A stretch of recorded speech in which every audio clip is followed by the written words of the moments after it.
새롭게 하는 시간으로 가지시기를 바랍니다.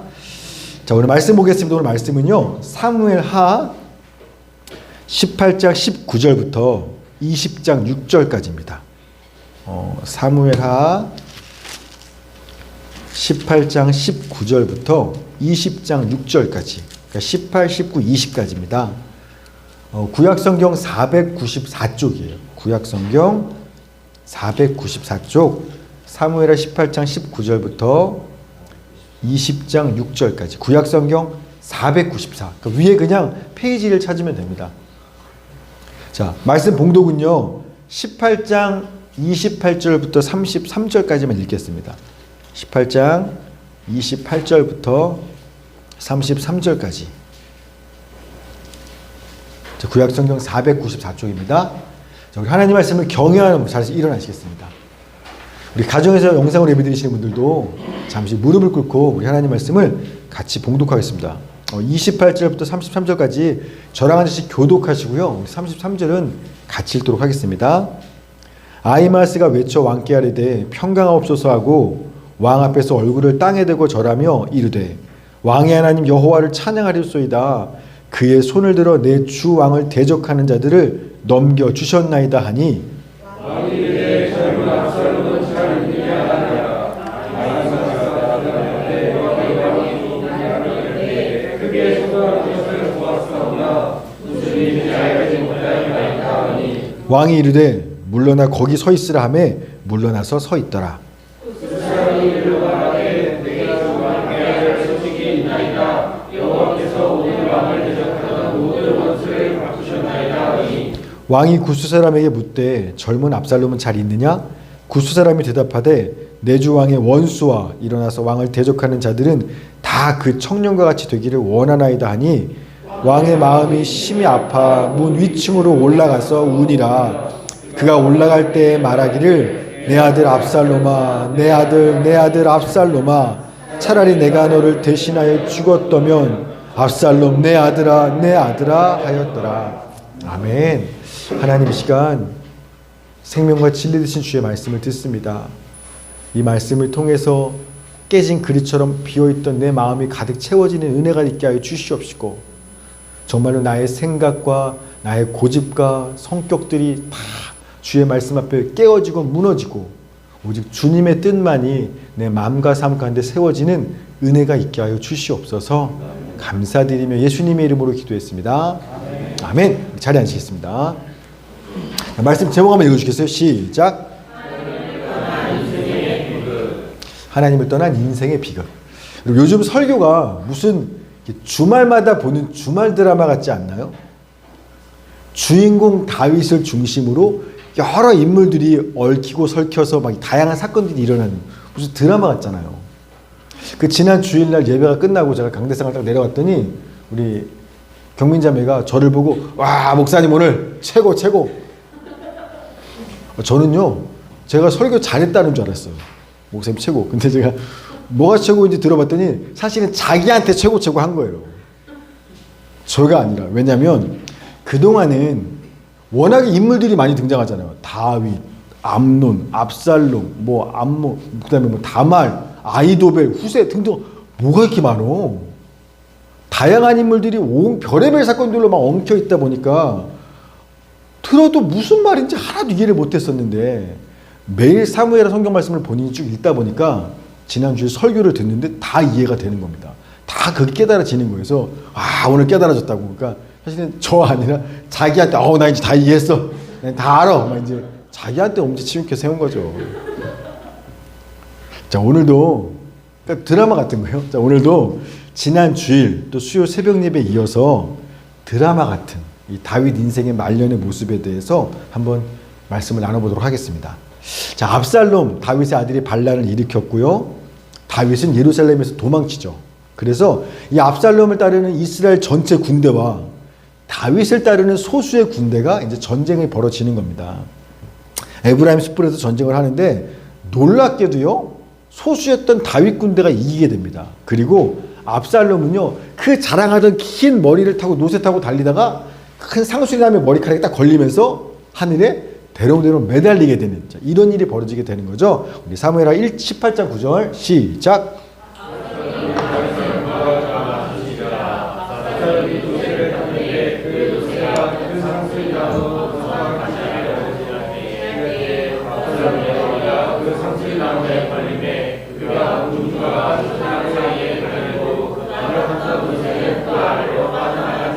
아멘. 자, 압살롬이 나무에 대롱대롱 매달렸다고? 올라가지 내려지 못하고? 이 보고를 받은 요압 장군이 어떻게 해요? 지체하지 않고 곧바로 달려가서 압살롬의 그 심장에 창을 꽂아 죽이는 겁니다. 자, 18장 14, 15절 시작.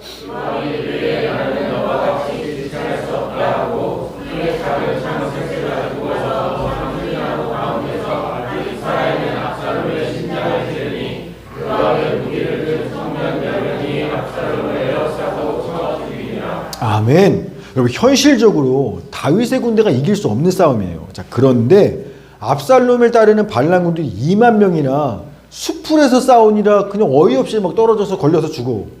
그래서 다윗 군대가 이기게 되고, 압살롬은 머리카락이 나무에 걸려서 대롱대롱 매달려서 제대로 싸워보지도 못하고 요압의 창에 어이없이 찔려 죽임을 당했어요. 4년을 준비한 반란이요, 이렇게 끝났습니다.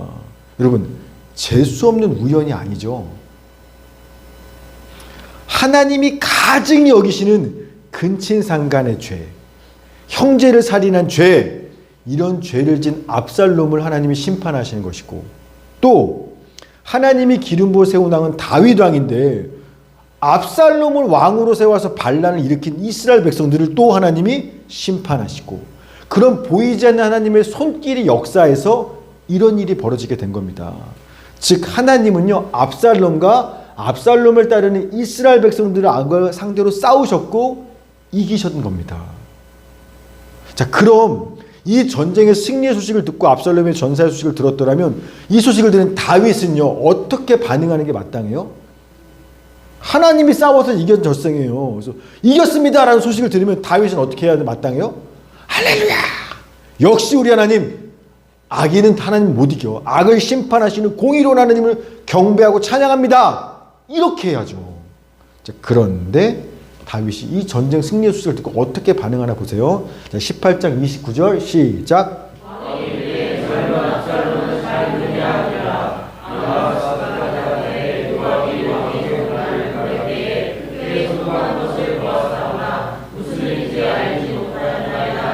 아멘. 전쟁터에서 제사장 사독의 아들 아히마스가 다윗 왕이 이겼습니다 라고 소식을 전하자 다윗이 그래 할렐루야 하는 게 아니라 뭐라 그래요? 압살롬은 어때? 아니 뭐 하나님이 승리 주셨다 감사합니다 찬양도 아니고, 아니면 내 부하 다윗의 부하, 날 위해 싸웠던 그 부하들은 몇 명이나 죽었어. 얼마나 많이 다친 거야? 부하들의 안부를 묻는 게 아무 상관. 전쟁의 승리도 부하의 안부도 안 궁금해. 뭐만 궁금해요?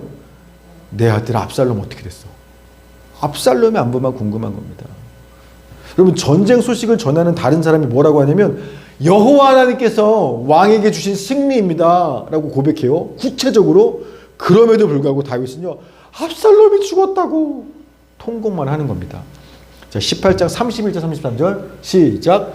구스 사람이 이르러 말하되 내 주 왕께 아랠 소식이 있나이다. 여호와께서 오늘 왕을 대적하던 모든 원수를 갚으셨나이다 하니 왕의 마음이 심히 아파 문 위층으로 올라가서 우니라. 그가 올라갈 때 말하기를 내 아들 압살롬아, 내 아들 압살롬아, 차라리 내가 너를 대신하여 죽었다면 압살롬 내 아들아 하였더라. 아멘. 왕의 마음이 심히 아파. 이 원문에는요, 마음이란 말이 없어요. 왕이 심히 아파요. 근데 심히 아파도 아프다는 게 아니라 원문으로 하면 떨다요. 전율하면 몸이 떨는 걸 얘기하는 거니까. 왕이 압살롬의 죽은 소식을 딱 듣자마자 몸이 떠는 거예요. 온몸이 사시나무 떨듯이 떨면서 부들부들 떨면서 다락방으로 올라가서 뭐예요? 울었다라고 말해요. 우는 것도 박하라 그래서 그냥 우는 게 아니라 통곡하다라는 뜻입니다.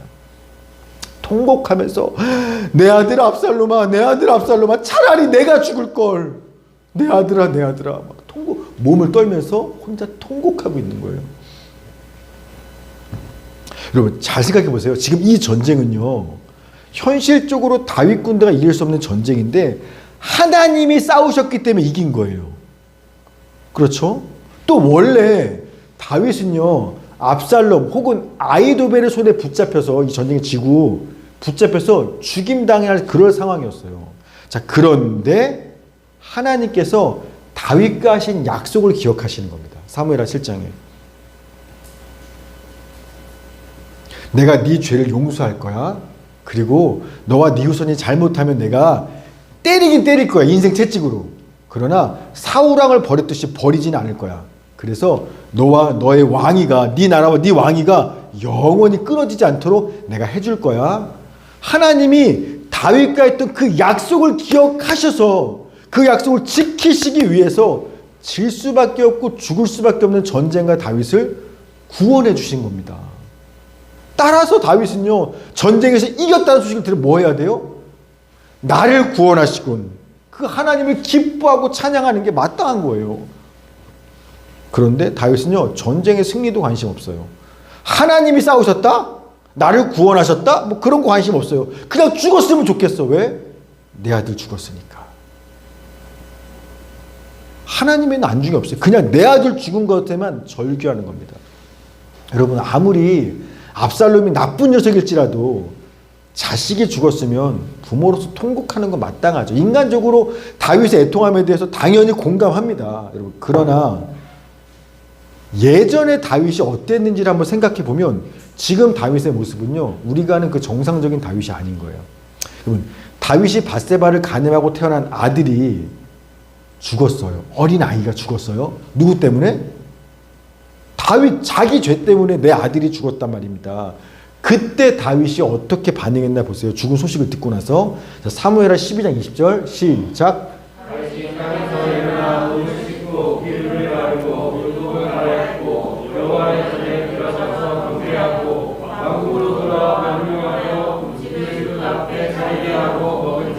아멘. 여러분, 이때야말로 다윗이 어떻게 통곡해야 돼요?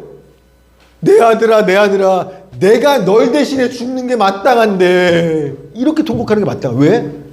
어린아들 아무 죄 없거든요. 근데 누구 죄 때문에? 다윗, 지 아빠가 잘못해서 내 죄 때문에 내 아들이 죽었으니까 이때 네 대신 내가 죽는 게 맞는 건데 내 아들 어떡해. 이때 이렇게 우는 게 맞는 거예요. 근데 이때는 어떻게 반응하냐면요, 오히려 몸을 깨끗하고 정결하게 씻고 하나님의 전에 들어가서 그분을 경배하는 거예요. 할렐루야! 그분을 경배하는 겁니다. 그리고 궁으로 돌아와서는 아무 일 없다는 것처럼 음식을 차려서 먹는 거예요. 금식은 끝났고요. 이제 음식 먹는 겁니다. 비록 내가 사랑하는 아들이 내 죄 때문에 잃었지만 지금 일어난 이 일은 공의로운 하나님이 하신 가장 선한 일이기 때문에 나는 마땅히 주님을 경배하고 찬양한다라는 겁니다.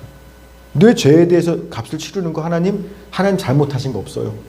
그분은 찬양 받으시는 게 마땅합니다. 원래 다윗은 아들이 죽었을 때, 심지어 자기 죄 때문에 대신 죽었을 때도 주님을 찬양했던 사람이 다윗이에요. 따라서 지금 압살롬의 죽음을 대한 다윗의 그 모습은요, 단순히 아들 잃은 아버지의 애통함이 아니라 어떤 거예요? 다윗이 지금 전혀 하나님을 생각하고 있지 않다라는 거예요. 아들 잃은 것만 생각하지 하나님, 아예 다윗 머릿속에는요, 하나님이 고려 대상이 아닌 겁니다. 그걸 지금 보여주고 있는 겁니다. 여러분, 손영하 목사님 아시죠? 손영하 목사님이 자신의 두 아들, 동인과 동신 두 아들을 잃었습니다. 하루아침에 하나가 아니라 둘이나 잃었어요. 그것도 어떤 사고로 죽은 게 아니라 살해당했어요. 기가 막힌 노릇이죠. 내 두 아들, 장남과 차남이 살해당해 죽었다 하루아침에. 어느 부모가 고통스럽지 않겠어요? 진짜 가슴이 찢어지는 고통이에요. 그런데 손양 목사님이 통곡했어요. 근데 갑자기 하나님을 생각하는 겁니다. 하나님을 생각하자 9가지 감사의 고백이 나오는 거예요. 자식을 잃었는데. 자, 오랜만에 다시 한번 볼까요? 9가지 뭐라고 감사하나 보십시오. 두 아들을 잃고. 제가 읽을게요. 나 같은 죄인의 혈통에서 순교의 자식들을 나오게 하셨으니 하나님 감사합니다. 둘, 허다한 많은 성도들 중에 어찌 이런 보배들을 주께서 하필 내게 주셨는지, 내 아들로 주셨는지 그 점 또한 감사합니다. 셋, 삼남 삼녀 중에서도 가장 아름다운 장남과 차남 두 아들을 하나님께 바칠 수 있더니 이런 축복을 나에게 주셔서 감사합니다. 넷째, 한 아들의 순교도 귀하다거든 두 아들의 순교리요. 하나님 감사합니다. 다섯째, 예수 믿다가 병들고 누워 죽는 것도 복받았다 하거든 하물며 전도하다가 순교당하며 하나님 감사합니다. 여섯 번째, 우리 아들 미국 유학 가려고 준비하고 있었는데 미국보다 훨씬 더 좋은 천국 갔으니 내 마음이 안심되어서 하나님 감사합니다. 일곱 번째, 나의 사랑하는 두 아들을 총살한 그 원수아를 회개시켜서 내 아들, 내 양자로 삼고자 하는 그런 사랑의 마음을 내게 주셨으니 하나님 감사합니다. 여덟 번째, 내 두 아들은 순교에 죽었지만 이 순교로 말미암아 무수한 천국의 아들들 하나님 이 순교의 열매들이 맺을 것이 믿어지니까 하나님 감사합니다. 아홉 번째, 이 같은 아들을 잃는 역경 중에서도 이런 8가지 진리와 하나님의 사랑을 찾는 기쁜 마음 그 여유 있는 믿음을 주신 우리 주님께 감사합니다. 열 번째, 끝으로 나에게 분수에 넘치는 과분한 큰 복을 내려주신 하나님께 모든 영광을 돌립니다. 내 입장에서 생각하면 아들 잃은 건 다 잃은 거예요. 두 아들을. 그런데 하나님을 딱 생각하는 순간 와 감사한 거예요. 이런 조목조목. 다윗이 딱 이런 사람이었단 말입니다. 원래는. 그래서 하나님이 뭐라 그래서 다윗을 보고 다윗은 내 마음에 합한 자야. 하나님이 직접 친히 칭찬하신 거 제가 알기로 별 사람 없어요. 뭐라고? 다윗 진짜 내 마음을 아는 사람이야. 나의 마음에 딱 맞는 사람이 다윗이야. 그런 칭찬받는 사람이 그래서 다윗이었어요. 그런데 지금 모습에 다윗의 모습을 보면 전혀 이런 하나님의 사람 아니에요. 그냥 아빠?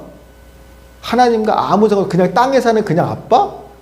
그냥 평범한 사람인 겁니다. 여러분 그 위대한 하나님의 사람 다윗이 어떻게 이렇게 그냥 평범한 사람으로 무너지게 됐죠? 하룻밤 죄 하나 때문에 그 죄가 붙잡고 계속 여기까지 그냥 끌고 가는 겁니다. 이후로도요. 보면 볼수록 가슴 아픈 다윗의 모습이 드라마처럼 계속 이어집니다. 그 작은 욕심의 틈 사이로 들어온 죄 하나가요. 한 사람을 얼마나 끝까지 물고 늘어지면서 어디까지 타락시키고 무너뜨리게 만드는지 너무 다윗의 인생을 보면 너무 기가 막혀요. 우리 이야기일 수도 있으니까 우리 다윗의 이야기를 통해서 한번 하나의 죄가 한 사람을 어디까지 끌고 가는지 무너뜨리는지 한번 봅시다. 자, 반란 일으킨 압살롬이 죽었어. 요압에 의해서. 자, 그러니까 다윗은 그럼 다시 예루살렘 궁으로 이제 돌아와도 되는 거죠. 자, 지도 한번 보여드릴게요. 보면 이게 두 개 같은 거예요. 저 위에 호수가 갈릴리 호수입니다. 호수를 따라 쭉 내려오는 검은 선이 이게 뭐예요? 요단강이지. 요단강. 갈릴리 호수부터 쭉. 그리고 여기서 이게 뭐예요? 이게 사해바다. 요단강을 흘러요. 사해바다. 이거 똑같아요. 여기가 사해바다, 요단강, 저 위에 갈릴리 호수. 똑같은 겁니다. 그래서 예루살렘 어디냐면 사해바다 옆쪽에 요단강 서편에 있는 예루살렘 여기. 옆에 바울임이 시므이가 다윗을 욕했던 이 저쪽에 바로 예루살렘 옆에 있죠. 여기가 여리고성. 그리고 나서 지금 야곱이 어디 있냐면 마하나임이 있어요.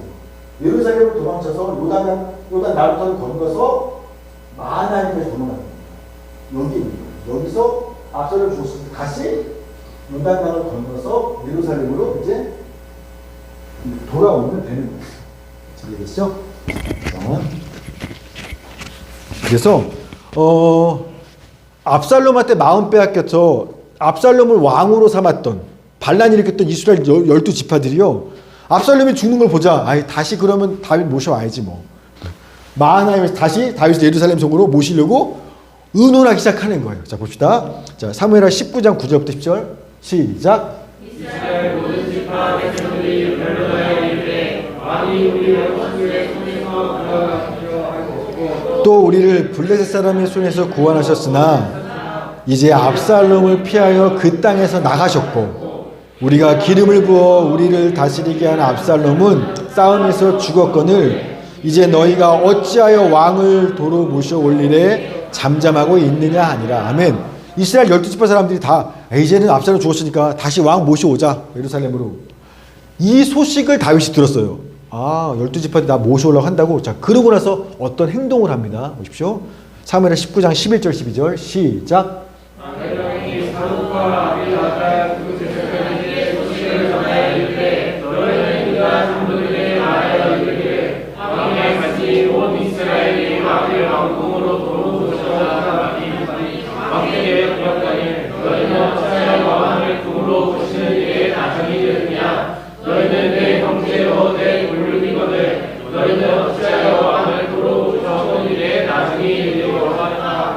아멘. 다윗이요 북쪽 이스라엘의 10개 지파 사람들이 자기를 왕으로 모셔온다는 얘기를 들었어요. 그러니까 좋아 고마워하고 오는 게 아니라 갑자기 2명의 제사장을 예루살렘으로 보내는 겁니다. 유다 지파 장로들한테 보내는 거예요. 다윗이 유다 지파 사람이거든요. 유다 지파 장로들한테 보내서 야 다른 지파들은 나 모셔오겠다고 지금 회의하고 있다는데 정작 내 혈육, 내 고륙, 내 지파인 너네들은 왜 아무것도 안 하고 있는 거야? 왕이셔 어서 왜 날 모셔오러 오는 거 얘기 안 하는 거야? 라고 막 책망하는 거예요. 그러자 이 소리를 듣고 나자 유다 지파들이 가서 다윗 왕이시여 오시옵소서 라고 하고 다윗은 마하나임에 출발을 하게 되고 유다 지파들은 왕을 맞이하려고 요단강의 길갈이라는 곳으로 마중 나가는 거예요. 자, 사진 한번 보실까요? 자, 길갈. 제가 동그라미 해놨죠? 자, 마하나임에서 길갈. 요단강 옆에 있는 거예요. 이쪽으로 이제 모셔가려고 나온 겁니다. 다윗 마중하려고 요단강 건너오시면. 여러분 이스라엘의 나머지 10개 지파들 북쪽의 10개 지파들은 압살롬 죽었으니까 이제 다시 다윗 왕 모셔야지 이거 회의하고 있는데 왜 정작 다윗이 속해 있던 유다 지파는 아무것도 안 하고 가만히 있었을까요? 다윗이 모셔오라고 말하기 전까지. 여러분 왜냐하면 압살롬의 반란에 가장 적극적으로 동참하고 그 반란을 후원했던 지파가 어디입니다? 그게 유다 지파예요. 다윗도 유다 지파지만 압살롬도 유다 지파잖아요. 다윗 아들이니까. 압살롬 반란을 지지했던 지파가 바로 유다 지파입니다. 여러분 압살롬이 반란 일으키려고 다윗 왕한테 아버지 내가 옛날에 하나님께 서원한 게 있어요. 서원 갚은 제사를 드리려고 어디 가겠다고 했어요? 헤브론 좀 갔다 올게요. 가도 괜찮을까요? 물어봤었죠. 자, 사무엘하 15장 7절 시작.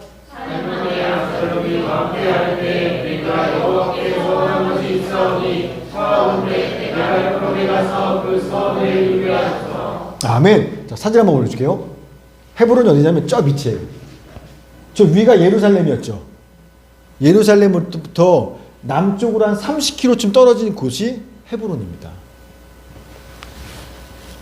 이 헤브론이 어떤 도시냐면 저 남쪽 지역이 저기가 다 유다 지파 땅이에요. 그 중에 헤브론은 가장 중심이 되는 도시예요. 그래서 다윗이 지금은 이스라엘 12지파 전체 왕으로서 수도를 예루살렘으로 삼았죠.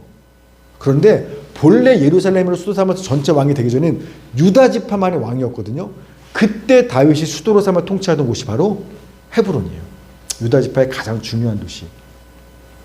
따라서 압살롬이 헤브론으로 내려간 이유는 자기를 지지하는 유다 지파가 다 모여 있는 곳이 헤브론 도시니까. 그래서 헤브론으로 내려가서 거기서 유다 지파를 등에 업고 아버지를 쫓아내는 반란을 일으켰던 겁니다. 그러다 보니까 유다 지파가 지금 압살롬이 죽고 났는데 다윗 왕을 다시 모셔올 수가 있어요, 없어요? 못 나서는 거예요. 그 반란을 주도했던 게 자기들이니까. 심지어 못 나설 뿐만 아니라 어떻게 하고 있을까요? 두려워하고 있겠죠. 반란이 실패하면 어떻게 돼요? 이제 보복 당해야죠. 그러니까 벌벌 떨고 있을 겁니다. 두려워하고 있는 상태인 겁니다. 사실 다윗은 개인적으로 너네가 어떻게 날 배신해? 다른 지파도 아니고 개인적인 배신감과 복수로 유다 지파를 징계할 뿐만 아니라 공의로운 하나님의 법에 따라서도 다윗은 사실 유다 지파를 징계하고 심판했어야 하는 거예요. 왜냐하면요, 보세요. 유다 지파는요, 어느 지파보다 다윗을 이스라엘의 왕으로 세운 게 하나님이라는 걸 알아요, 몰라요? 잘 알아요. 다윗이 잘나서 왕이 된 게 아니라 하나님이 다윗을 이스라엘의 왕으로 삼았다라는 걸 알아요. 그런데 자기들 마음에 다윗보다 누가 좋아 보여요? 압살롬. 그러니까 하나님이 세운 왕인 줄 알면서도 압살롬, 자기들이 원하는 왕을 세우겠다고 다윗을 폐위시키고 이거 왕 세우겠다고 그 반란을 일으킨 게 유다 지파잖아요. 따라서 유다 지파는요, 단순히 다윗을 반란 일으킨 정도가 아니죠. 누구를 반란한 거예요? 누구를 향해서? 하나님을 향해서. 하나님을 향해서 대적하고 하나님의 선택에 대해서 반기를 든 게 유다 지파인 겁니다. 따라서 압살롬만 하나님의 심판을 받아 죽어야 될 게 아니라 그 압살롬의 반란을 지지했던, 하나님을 대적했던 유다 지파도 그 죄에 대해서 마땅한 심판을 받는 게 당연한 거예요. 아니면 최소한 회개하든가, 유다 지파가 하나님 잘못했어요, 정신 미쳤었나 봐요, 회개하면 옷을 찢고 회개하면서 회개라도 하든가. 근데 아무것도 안 했거든 지금. 그런데 다윗이 지금, 그러니까 다윗은요, 마땅히 유다 지파에 대해서 아무리 내 지파지만 하나님의 이름으로 심판하고 마땅한 벌을 받게 했어야 되는 거예요. 그런데 다윗이 어떻게 해요? 유다 지파가 하나님을 대적한 죄에 대해 한마디도 하지 않아요.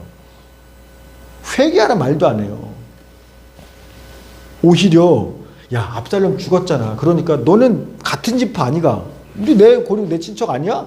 그러니까 너네가 앞장서서 나를 왕으로 이제 모셔와야지. 자기가 먼저 이야기하는 겁니다, 다윗이. 여러분, 다윗은요, 하나님을 전혀 생각하지 않아요. 하나님의 입장, 하나님의 마음, 하나님의 뜻, 하나님의 법, 하나님의 관심 아무것도 없어요. 그냥 자기 생각대로만 하는 겁니다. 전혀 하나님을 고려하지 않고 있는 거예요. 여러분, 이 모습도 이상한 겁니다. 원래 다윗이 어떤 사람이었는지 한번 비교해 봅시다. 예전에 사울왕이 블레셋과의 전투에서 죽었습니다. 그러니까 다윗은요, 원래 사울왕 때문에 남의 나라 도망다니던 신세였는데 사울왕이 죽었어요. 그러니까 더 이상 도망다닐 필요 없이 내 나라 내 고향 유다 땅으로 돌아가면 돼요. 그런데요, 자기 맘대로 돌아가지 않아요. 이때 어떻게 하는지 한번 보십시오. 자, 사무엘하 2장 1절 시작.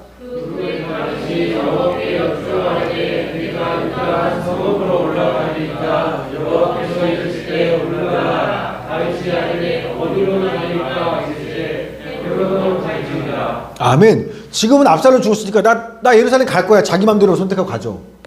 그런데 옛날에 다윗은 원래 안 그랬어요. 사울왕이 죽었는데 자기 맘대로 유다 땅 가는 게 아니라 어떻게 해요? 하나님께 물어봐요. 하나님, 제가 고향으로 돌아가도 되겠습니까? 그래서 하나님이 가도 돼, 올라가.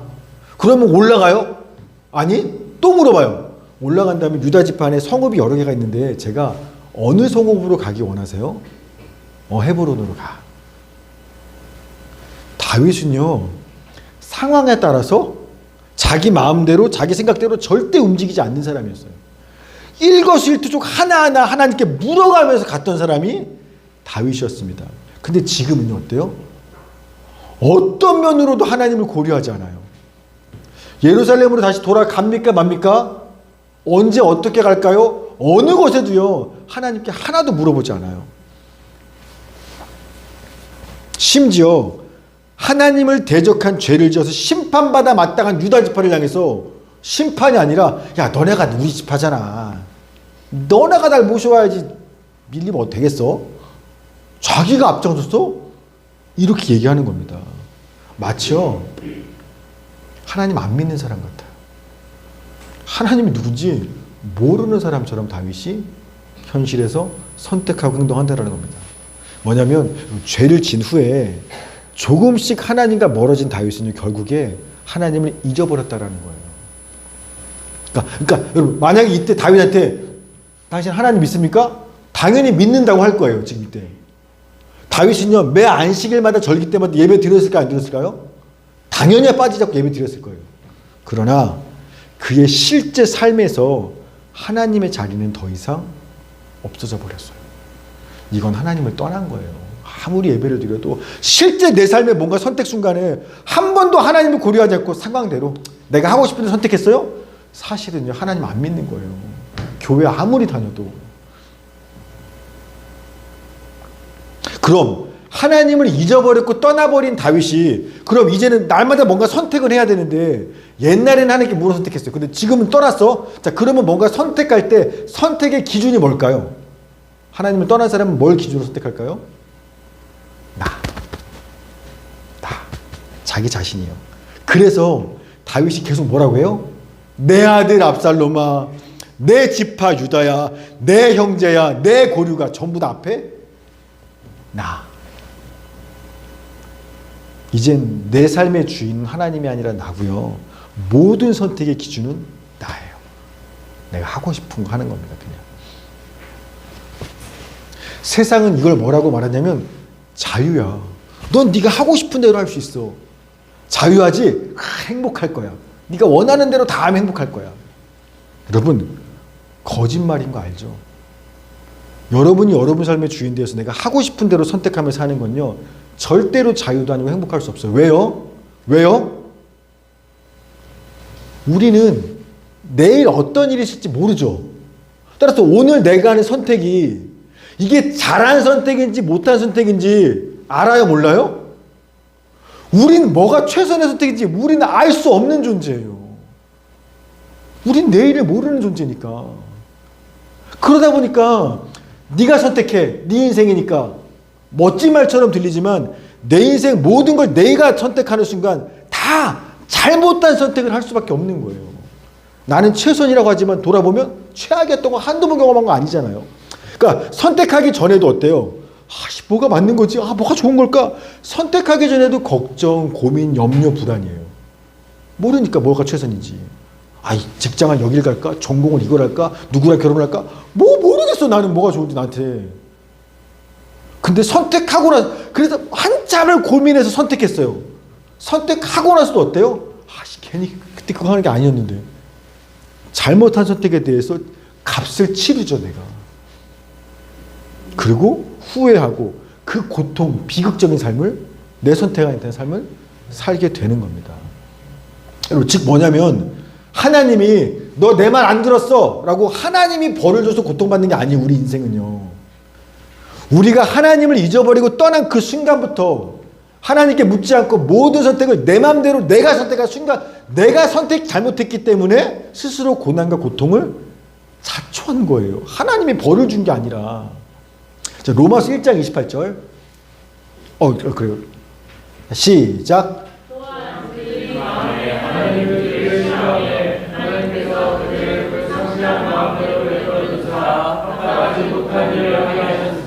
아멘. 너네가 마음에 하나님 두기를 싫어해? 네 맘대로 살고 싶어? 그러면 내버려 두시는 거야. 해봐. 네가 최선을 다해 한번 살아봐. 네가 선택하면 한번 살아봐. 그러면 그때부터 합당하지 못한 일들을 하기 시작하는 겁니다. 내 인생은요, 비극이 되기 시작해요. 저주받은 인생이 되는 겁니다. 여러분, 철없는 자식들이 부모님의 통제받는 거나 잔소리가 듣기 싫대요. 그럼 어떻게 해요? 가출하는 거예요. 그만 좀 해. 꼰대 같은 잔소리. 듣기 싫어. 나 좀, 엄마 아빠가 나 통제 좀 안 했으면 좋겠어. 내 마음대로 살았으면 좋겠어, 그냥. 그러니까, 듣기 싫다고 가출하는 겁니다. 선웅이 웃고 있죠? 자, 오늘 딱 잘 왔어, 선웅아. 자, 집 나가보니까 어때? 부모님 떠나서? 자유와 행복과 기쁨이 기다리고 있든? 없죠. 거 봐요. 없대잖아요. 없어요. 힘들어요. 여러분, 착하게 해요. 내 부모님 잔소리만 안 들으면, 이 통제만 안 받으면 내 맘대로 살면 행복할 거야? 여러분, 가출해서 그 통제 벗어나 보십시오. 세상의 밥이에요, 밥. 부모 떠난 가출한 아이들은요, 세상에선 밥이에요. 데려다가요, 별짓 다 시켜요. 하루하루 짓밟혀서 길거리에서 사는 게 고통스럽고 두렵고 지옥 같은 비극의 삶을 시작하게 되는 겁니다. 똑같아요, 여러분. 하나님을 떠나서 하나님을 고려하지 않고 무엇이든 내 마음대로 내 인생은 내 거니까 내가 선택하며 사는 거 여러분 그거 축복받은 게 아니라요. 저주받은 거예요. 내가 잘못하는데도 하나님이 날 때리지 않았다? 여러분 저주받은 겁니다. 내 맘대로. 하나님을 딱 떠나주고 어떤 일이 벌어지나요? 우는 사자같이 삼킬 자를 찾는 사탄 마귀가요. 하나님 안에 있을 때는 못 건드리는 거예요. 이 자식을. 근데 딱 집에 가출해요? 아이 하나님이 어딨어. 나 내 맘대로 살고 싶은데. 딱 가출하니까 넌 밥이야. 곧바로 마귀가 달려들어요. 우리를. 그래서 삼켜서 온갖 더러운 세상의 죄악들을 지어짓게 만들어요. 그래서 우리를 내 인생만 찢기는 줄 압니까?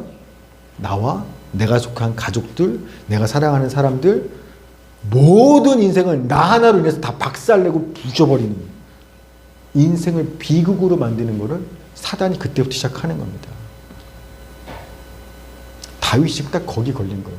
다윗은요 하나님께 묻지 않고 하나님을 전혀 고려하지 않아요. 어떤 선택을 할 때 그냥 자기 맘대로 내 집 하니까, 내 아들이니까. 그래서 유다 지파 인도를 받아서 난 왕 예루살렘 복귀할 거야. 이렇게 해서 복귀하는 잘못된 선택을 합니다. 아마 하나님께 물어봤더라면 달랐을 텐데. 자, 이 잘못된 선택 때문에 스스로 고난을 자초해요. 이제 겨우 압살롬 때문에 도망치는 고통이 이제 겨우 끝났는데 곧바로 또 다른 고난과 고통이 다윗에게 찾아오는 거예요. 하나님이 벌 준 거 아니에요? 지가 잘못된 선택을 해서 자초한 고난인 겁니다. 자, 사무엘하 20장 1절 2절 시작. 마침 거기에 불량배 하나가 있으니 그의 이름은 세바인데 베냐민 사람 비그리의 아들이었더라. 그가 나팔을 불며 이르되 우리는 다윗과 나눌 분깃이 없으며 이새의 아들에게서 받을 유산이 우리에게 없도다. 이스라엘아 각각 장막으로 돌아가라 하매 온 이스라엘 사람들이 다윗 딸을 길에 그치고 올라가 비그리의 아들 세바를 따르나 유다 사람들은 그들의 왕과 나라와 유다에서 예루살렘까지 따르니라. 아멘. 여기서 온 이스라엘 사람, 이스라엘이란 말은요 북쪽에 있는 10개 지파들 얘기하는 거예요.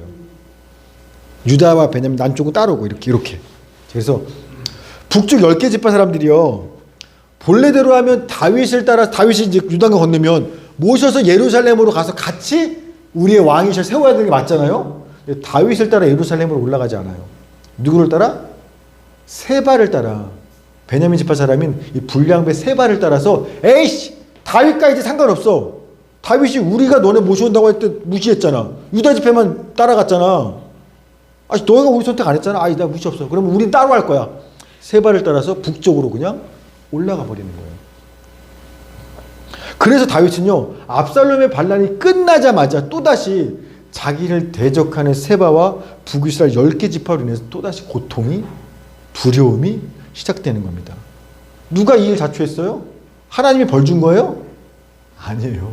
본인이 하나님을 떠나서 지 맘대로 선택했기 때문에 이 고난을 자초한 겁니다. 여러분 이전에도요 이와 비슷한 상황이 있었어요. 근데 그때 다윗은 역시나 달랐어요. 다윗의 군대장관 요압이 북쪽 이스라엘 10개 지파의 군대장관 아브넬을 찔러 죽여버렸어요. 그러자 당연히 북이스라엘 10지파 사람들은요 이거 요압은 다윗의 군대장관이잖아. 다윗왕이 시켰겠지. 다윗왕이 북이스라엘 우리 아브넬 장군 죽이라고 시켜서 요압이 죽였겠지. 그러면서 다윗을 향해서 분노하고 나라가 완전히 더 갈라져서 막 서로 남북이 싸울 그럴 상황에 처했습니다. 그때 다윗이 어떻게 하냐면 아브넬의 죽음을 애통하고 슬퍼하면서 막 옷 찢고, 남의 나라 적군의 장군이 죽었는데 막 슬퍼하면서 막 자기 나라 헤브론에다가 그 장군을 무덤 세워주고 장사 지내고 막 애통하는 거예요. 그 모습을 북쪽 이스라엘 사람들이 보면서 다윗이 우리 장군 죽인 게 아니었구나. 지금 요압이 개인적으로 죽인 거구나. 그러면서 다윗을 되게 좋게 보고 기뻐하는 겁니다. 자, 사무엘하 3장 36, 30절 시작. 왕이 무슨 일을 하는지 우리가 다 기뻐하고 이레야 온 백성과 온 이스라엘이 이레야를 준 것이 왕이 한 것이 아닌 줄 알라. 아멘. 이 당시 다윗은 유다 지파만의 왕이었어요. 자, 그러나 이스라엘만 내 지파만 생각하지 않고 12지파 모두의 마음을 다 생각하면서 다윗은 행동했다라는 거예요. 왜요? 하나님이 택한 백성은 유다 지파만이 아니라 이스라엘 12지파가 다 하나님의 백성이니까. 그러니까 늘 하나님을 생각하고 고려했던 다윗에게는요, 설사 나와 싸우던 북쪽 10개 지파일지라도 그긴 하나님의 나라야. 그 사람들 마음도 상하게 해서는 안 돼. 그들까지 고려했는 사람이었습니다.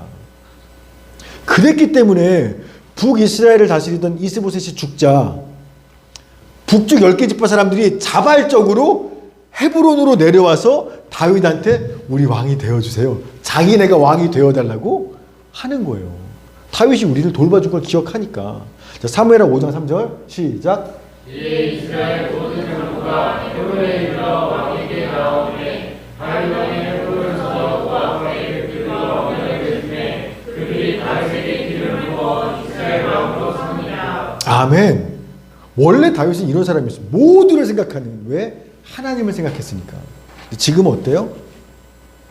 10개 지파 생각하지도 않아요. 뭐만 생각해? 나, 내 아들, 내 지파, 내 형제, 내 고륙. 그러니까 잘못된 선택을 하고 그 잘못된 선택으로 세바와 북쪽 이스라엘이 에이씨 다윗하고 우리 상관없어.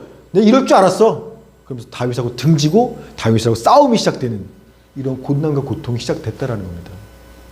하나님이 벌리는 게 아니라 자기가 자초한 거예요. 여러분, 제가 하나님을 원망하거나 불평하는 소리를 들으면서 가장 답답하고 때로는 화가 날 게 있어요. 이런 말 할 때, 병이 들었을 때, 성도들 중에 병이 들었을 때, 아씨, 내가 얼마나 예수 열심히 믿었는데 왜 내한테 병을 주신 거예요? 괜히 예수 믿어서 하나님 왜 그러시니까 나한테 왜 나한테 벌을 내리는 거예요? 병 들었을 때, 또는 결혼해서 배우자로 고생할 때, 아우 내가 이런 남편 만나서 이런 아내 만나서 내 인생 이게 뭐야? 사는 게 지긋지긋해. 하나님이 왜 내게 이런 고난을 주시는 거예요? 제가 그런 고난과 고통 가운데서 하나님을 원망하고 불평하는 소리를 들으면 답답하다보다 나중에 화가 나요. 여러분, 왜냐하면 어떻게 건강관리를 해야만 병에 안 걸린다고 하나님이 옛날부터 얘기했거든요. 밤늦게 자면 안 돼. 음식은 내가 이미 규정 얘기해줬지. 레위기 11장에서 어떤 거 먹고 어떤 거 먹으면 안 돼. 적당한 운동을 해야 돼. 잠을 푹자고 뭐 하나님이 이미요 건강하게 우리 살기 위해서 모든 룰을 줬어요. 그 하나님의 법을 다 무시했어요. 내 마음대로 살았습니다. 그래서 병 걸린 거예요. 결혼할 때 배우자 구할 때 하나님한테 물어봤나요? 하나님, 이 사람이 하나님의 사람 주신 말 맞습니까? 제가 결혼할까요? 하나님께 안 물어봤어요. 내가 사랑하고 내 마음에 들어 선택해서 결혼했어요. 그러니까 병에 걸렸거나 배우자로 잘못해서 고통받으면 뭐 해야 돼요? 원망할 게 아니라 뭐 해야 되는 거예요? 회개해야 되는 거죠. 왜 나한테 이런 고통을 주시는 거예요? 왜 기도하는데 고통이 안 끝나는 거예요? 원망 불평할 게 아니라 내가 지금까지 얼마 역시 하나님 말씀대로 순종하지 않으면 값을 치르는구나. 하나님 잘못했어요. 회개해야죠. 근데 적반하장으로 막 하나님 왜 나한테 고난 주시냐고. 왜 나를 벌 주시냐고. 그런 소리를 들으면 제가 막 너무 화가 나요. 제 마음이 아니라 하나님 마음이 그렇고요. 야, 적반하장 아니니? 네가 내 맘 들어서 그런 고통 안 당하게 하려고 이렇게 하라고 얘기했을 때 씨알도 안 먹었다가 지가 마음대로 선택해놓고 나서 이제 와서 책임을 나한테 돌리면 야, 잘못했다고 회개해야지. 그러면 내가 혹시나 너를 불쌍히 여겨서 그런 고통에서 구원해 줄 수도 있는 거지. 그렇게 나한테 불평 원망하면 안타까워도 해줄 수 있는 게 없잖아요. 여러분, 우리가 하나님을 떠나는 순간, 하나님을 잊어버려서 내가 내 삶의 주인 되어서 내가 선택을 뭐든지 하는 순간 늘 그 선택은 잘못될 수밖에 없고 그 내 선택으로 인해서 스스로 고난과 고통의 비극의 삶을 자초하게 된다는 겁니다. 꼭 기억하십시오. 하나님 때문에 벌 좀 받는 거 아니에요. 여러분이 하나님을 고려하지 않고 떠났기 때문에 잘못된 선택으로 고통받는 겁니다. 그때는요, 원망할 게 아니라 아무리 아파도요, 회개하고 죽게 돌아오셔야 되는 거예요. 아멘. 자, 그래서 세바가 북이스라엘 10개 지파 사람들 데리고 북쪽으로 예루살렘 아까 보니까 남쪽이었죠. 북쪽으로 떠났습니다. 그러니 그 순간부터 다윗의 마음은요, 두렵고 불안하고 초조해서 어쩔 줄 모르는 거예요. 다시 고통이 시작되는 겁니다. 그래서 예루살렘 궁으로 돌아오자마자 뭔가 다윗이 급하게 하는 일이 있습니다. 사무엘하 20장 4절부터 6절 시작. 왕이 아마사에게 이르되 너는 나를 위하여 3일 내로 유다 사람을 큰 소리로 불러보고 너도 여기 있으라 하니라. 아마사가 유다 사람을 물어가더니 왕이 정확히 이에 지체는지라. 다시 이에 아버지에게 이르되 이제 이르의 아들 사발과 아스라보다 우리를 먹어야 하니 너는 예수님을 와르를 내리고 그의 이름을 찾아라. 그가 견고한 성읍에 들어가 우리를 피할까 염려하노라 하네. 아멘. 다윗이요. 야, 아마사 사고 빨리 와봐. 3일 안에 유다 백성 다 모아. 그러니까 군대 모으라는 거예요. 왜요? 그 세바의 반란군들을 진압해야 되니까. 그럼 뭐라요? 최대한 빨리 진압해야 돼. 지금 저대로 더 냅둬갔다가는 압살롬보다 더 우리를 위협할지 몰라. 지금 속도전이야. 3일 내로 군사 모아와. 그런데 3일이 돼도 아마사가 다 못 모아요. 그러니까 기다리지 못하니까 뭐 다윗이 불안하니까 다른 장군 불러. 아비스 장군 불렀어. 야야야, 안 되겠다. 유다 다 군사 모을 때까지 못 기다리겠다. 네가 빨리 몇 명 안 되지만 그 군사들 데리고 와서 당장 세바 쫓아가서 진압해. 여러분, 다윗이 이렇게 3일도 못 참고 초조하고 불안하고 두려워서 벌벌 떠는 모습 본 적 있으세요? 없어요. 원래 다윗은 그런 사람 아니에요. 그 거인 골리앗 앞에 돌멩이 들고 나가면서도 어땠어요?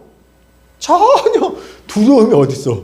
얼마나 그 꼬맹이가 돌멩이 들고 나가면서 거인 앞에서 당당하게 나갔던 게 다윗이에요. 블레셋 그 모래라 같은 대군이 쳐들어왔을 때도요, 걱정 어떻게 싸우지? 걱정하고 초조하기는커녕 기도하잖아요. 하나님, 전쟁할까요 말까요? 이렇게 느긋했던 사람이 다윗입니다. 왜 그랬어요? 사무엘상 17장 47절 시작.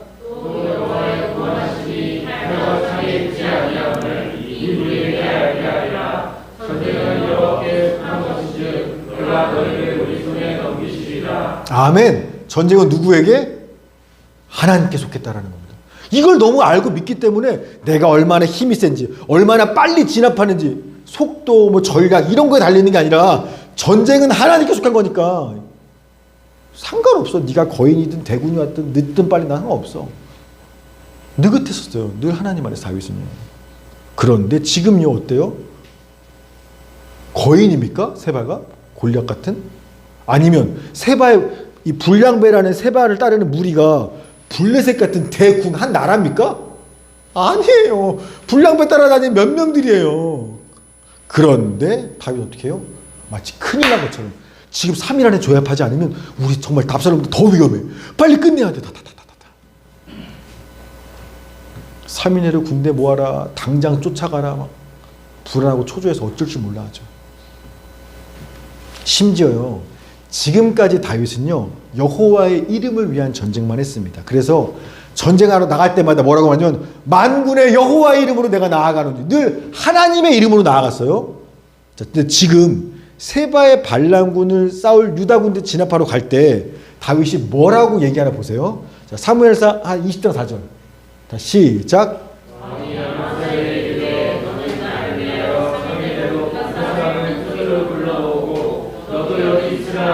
아멘. 자, 누구를 위해서?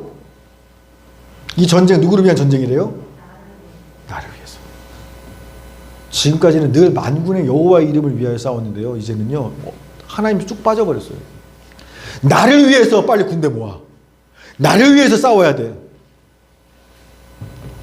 즉 이 싸움은요 하나님을 위한 싸움이 아니라 다윗이 자기 자신의 왕위를 지키기 위한 싸움인 거예요.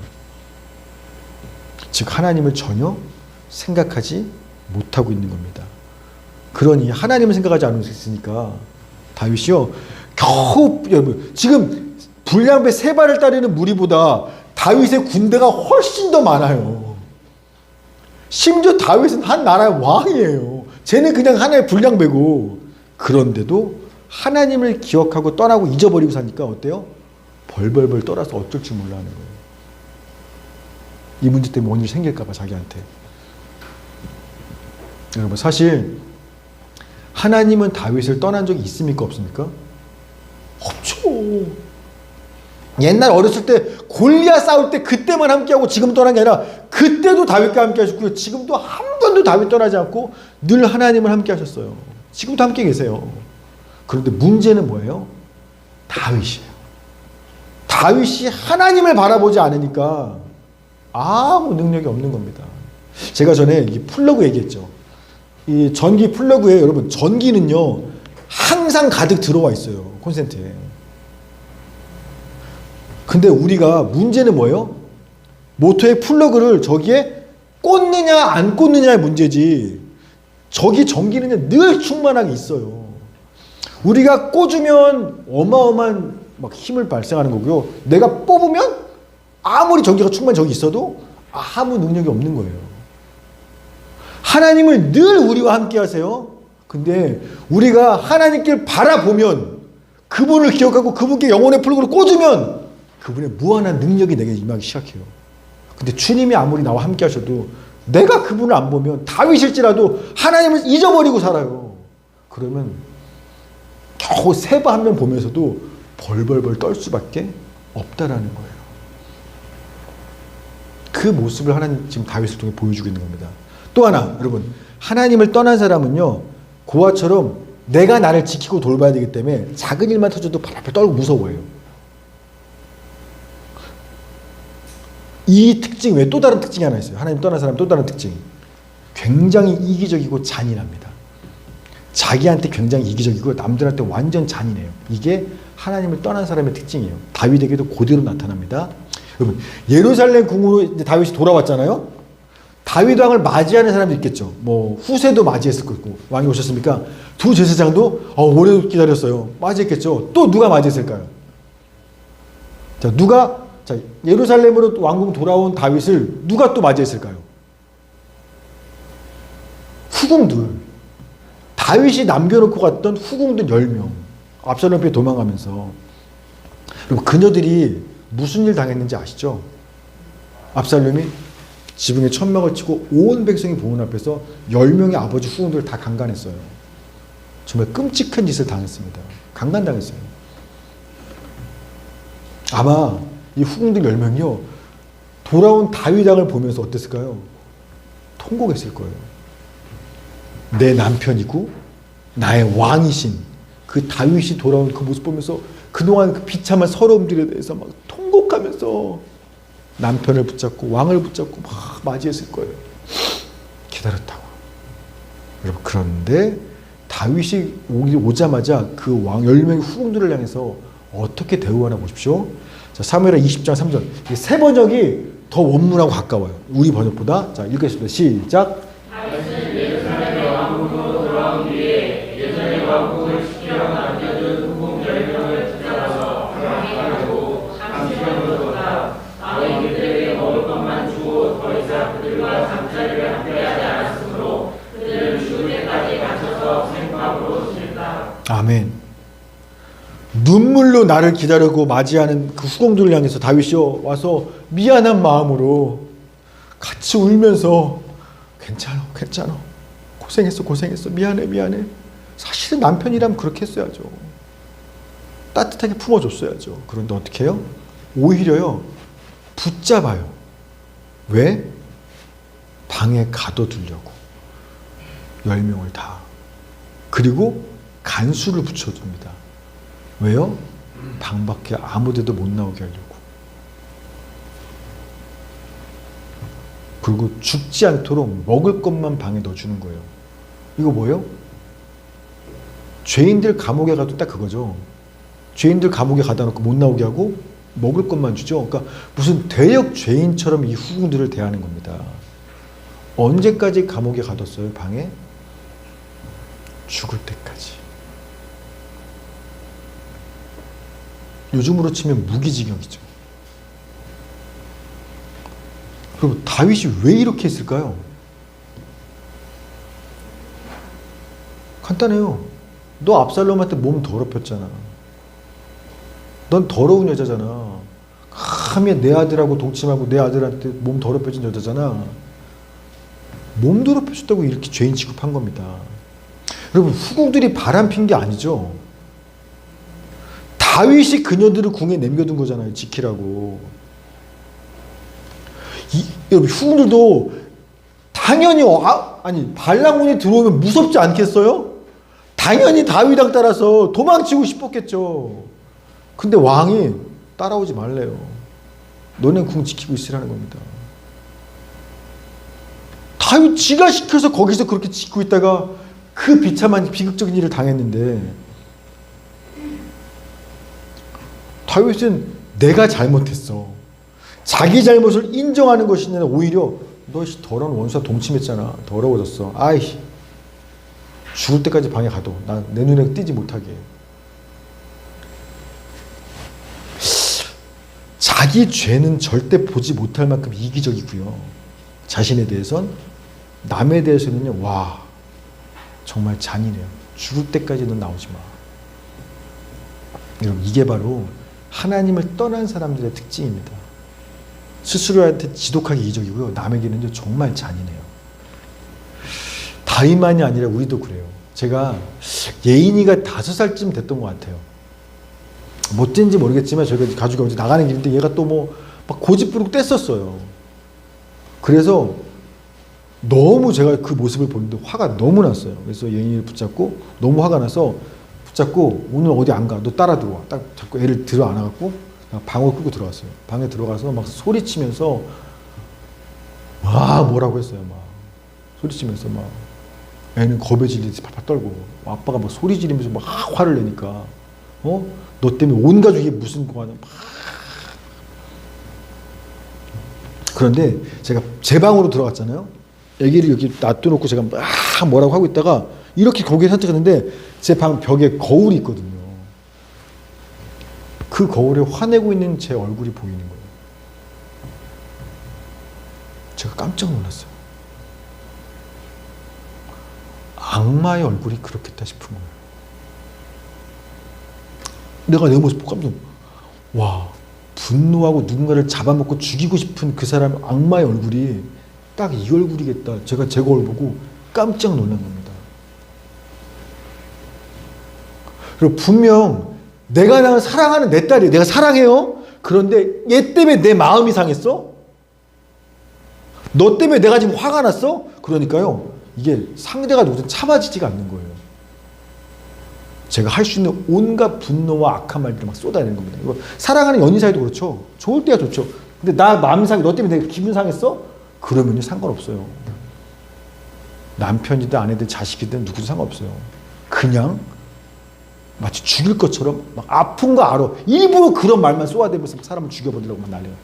그런 잔인함이 제 안에 있는 거예요. 내 딸을 향해서 악마처럼.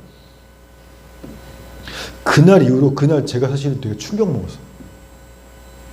아, 내 딸이 아빠의 얼굴을 통해서 예수님의 모습을 봐야 되는데 나의 얼굴을 보면서 악마의 얼굴을 본다? 그래서 겁에 질려 두려워하는, 그게 내가 무슨 짓을 한 거지? 제가 너무 무서웠어요. 뭐가 무서웠냐면 아기가 무서운 게 아니라 하나님이 무서웠어요. 내가 하나님, 주님의 모습을 보여주는 목사가, 성도가 내 자식한테 악마의 모습을 보여주면서 산다? 와, 주님이 나를 어떻게 하실까? 제가 하나님이 그때부터 두렵기 시작한 겁니다. 그날 이후로요, 여전히 예인이는 말 안 들어요. 아무리 무섭게 해도 악마를 봐도 안 변해요, 잘. 그때뿐이에요. 그런데 제가 예인 통해서 화가 날 때마다 그때 뭘 생각하냐면 하나님이 생각나요. 그러면 신기한 거, 분명히 화가 막 머리 끝까지 올랐어요. 악마가 이제 나오려고 해요. 근데 제가 딱 하나님을 생각하는 순간 확 들어가요. 분노가 사그라들고 머리침을 든 악마가 머리를 숙이고, 그때부터 아이를 훈육하지만 악마같이 훈육하지, 내 분노를 쏟아붓지 않아요. 정말 잘못한 걸 바르게 사랑으로 훈육할 수 있게 돼요. 하나님을 바라보는 순간에. 여러분, 하나님을 생각하고 바라보는 사람은요 절대로 잔인할 수가 없다라는 겁니다.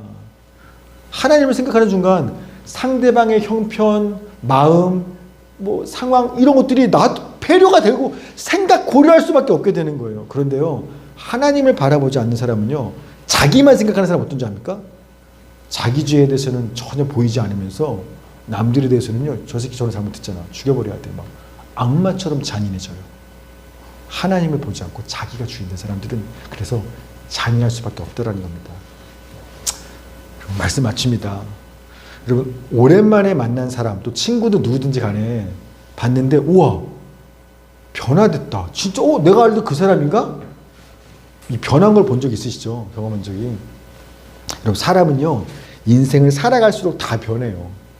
그런데요, 원래는 돈밖에 모르고 굉장히 무례하고 욕 빠지면 말도 못하는 사람일지라도 주님과 예수를 믿고 가까워지면 질수록 정말 예수님을 닮은 온유와 사랑과 화평의 사람으로 변화됩니다. 반대로요, 아무리 믿음의 사람이었다 할지라도 다윗같이 주님과 점점 멀어지면 멀어질수록 변해요. 점점 잘못된 선택을 합니다. 그러니 인생을 스스로 사는 게 고난과 고통을 자초해요. 그럼 맨날 고난 고통을 받다 보면 사람이 어떻게 변할까요? 당연히 이기적이고 불평, 원망, 짜증, 불안, 두렵고 무정하고 잔인한 사람으로 점점 변화가 되어가는 겁니다. 다윗이 그 모습을 보여주고 있다는 거죠. 여러분 어떠세요? 지금 2022년 이제 거의 이제 12월 달, 10월 마지막 들어가는데, 한 해가 지났는데, 작년보다 올해 여러분은 어떻게 변했나요? 인생을 한 1년 더 사셨는데. 좀 어려우면 3년 전? 3년 전 여러분의 모습하고 3년쯤 인생 살아봤는데 지금 어떻게 변하셨나요? 더 예수님처럼 온유하고 따뜻한 사랑의 사람으로 변하셨습니까? 아니면 더 이기적이고 남들에게 되게 잔인하고 정말 아직도 모든 작은 일도 두렵고 불안한 전전 근거하는 그런 사람으로 변하셨습니까? 여러분, 상황 때문이 아니라는 거예요. 옛날에는 편했고 요새는 스트레스 일이 있어서, 아니 상황 때문에가 아니라 주님과의 관계 때문에 우리의 삶이 변한다라는 겁니다. 바라기는 오늘 말씀 기억하시면서 여러분 한 해 이제 마지막을 향해 달려가고 있는데 한번 스스로를 점검해 보십시오. 여러분이 어떻게 변해가고 있는지, 그리고 그 이유가 주님과의 관계와 거리에 있다는 것들을 기억하시면서, 혹 내가 옛날보다 더 초조하고 불안하고 작은 일에도 힘들어하고 잔인하고 정없는 사람을 보내갔더라면 내가 주님과 멀어졌음을 기억하시면서 다시 주님 앞에 돌아오는, 진짜 회개하는 그런 시간이 되기를 주의 이름으로 축원합니다. 아멘. 아멘. 우리 말씀 기억하면서 같이 한번 기도합시다.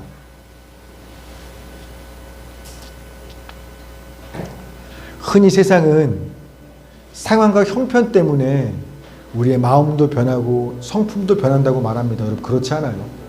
누구는 아들을 잃어도 감사할 수 있는 사람이 있고요. 누구는 작은 불량배 하나만 깍딱거려도 막 두려워서 어쩔 줄 몰라하는 사람도 있어요. 이건요, 상황이나 형편의 문제가 아니라 내가 얼마나 주님과 친밀한과의 관계의 문제에 있는 겁니다. 혹 지금 여러분이 작은 일에도 불안하고 두렵고 마음에 늘 짜증과 분노와 잔인함이 있다라면 주님과 멀어져 있다는 뜻입니다. 이 시간 말씀 기억하면서, 하나님, 혹시나 내가 다윗의 말년 같은 모습이 있다라면 주님과 멀어졌음을 깨달았습니다. 다시 주님께로 돌아갑니다. 말씀과 기도와 예배를 통해서 다시 하나님께 아둥바둥 치며 나아갑니다. 주여, 다시 주님과 하나 되게 하여 주시옵시고 내 맘에